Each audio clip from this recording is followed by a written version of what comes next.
Okay, let's just ask the big one. What if you could live forever? I mean, it's a dream we've had for, well, forever. But in this explainer, we're going to dig into a really strange idea. What if getting that dream meant paying a price you never even saw coming? I know, right? It sounds completely absurd. How on earth could having all the time in the world turn into a bad thing? And yeah, that's where everyone's head goes first. Of course it does. Living forever feels like the ultimate life hack. Just imagine it. No more deadlines, you stop worrying about getting older, you'd never run out of time. You could learn everything, do everything, see everything. It's pure, unlimited potential. But this is exactly where that beautiful fantasy starts to get a little weird.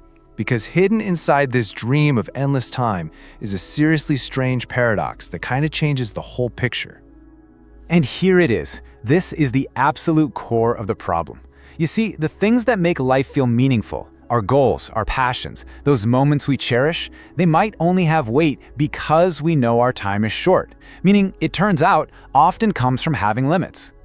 Just think about it in your own life. Why do we stop and stare at a beautiful sunset? Well, partly because we know it's about to disappear. A holiday feels so amazing because we know it has to end. It's the fact that these things are temporary that makes them so special. And looking at it this way really breaks it down. Our normal, finite lives are driven by a sense of urgency. That urgency gives us motivation. But in an immortal life, poof, the urgency is gone.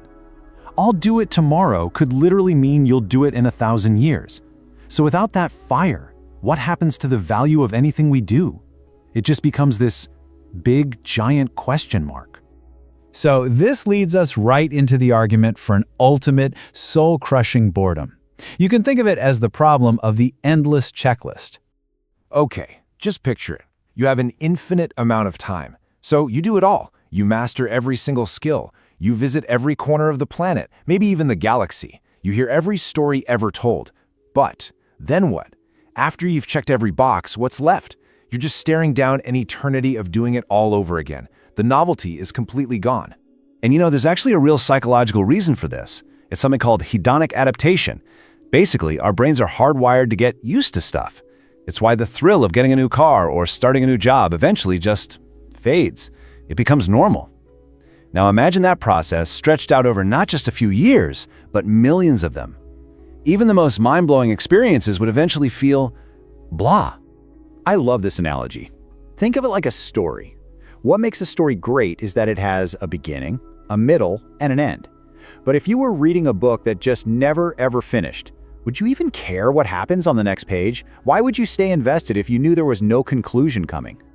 Okay, but that's just one side of the coin, right? It's not the whole story. So let's flip it and look at the counterargument, which is all about the idea of an evolving mind.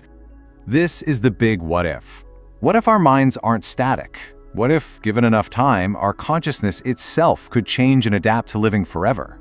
What if we could actually evolve beyond boredom?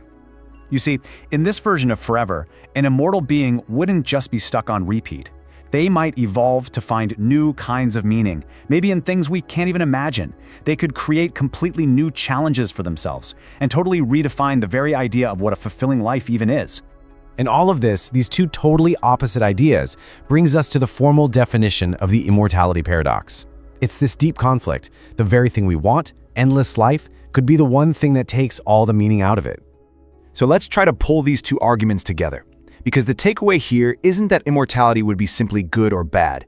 It's that it would be the ultimate test. This kind of changes the whole conversation, doesn't it? We've been so focused on the quantity of time, on the lifespan, but the real issue is the quality of life within that time. The challenge isn't just about surviving forever, it's about thriving forever.